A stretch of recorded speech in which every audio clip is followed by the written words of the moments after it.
சரிகமப little champ season 4ல Magadhi பாடிய கற்பூர பொம்மை ஒன்று கை வீசும் தென்றல் ஒன்று கற்பூர பொம்மை ஒன்று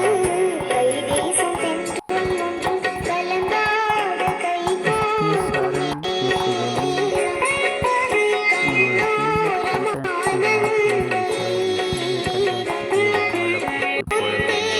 முத்தாரமே சபையே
நீ ஒரு ஜூனியர் கண்டஸ்ட் மாதிரியே இல்லை, நீ சீனியர் கண்டஸ்ட்டுக்கே ஒன்னால் போட்டி போட முடியும், அவ்வளவு திறமை உனக்கு இருக்குன்னு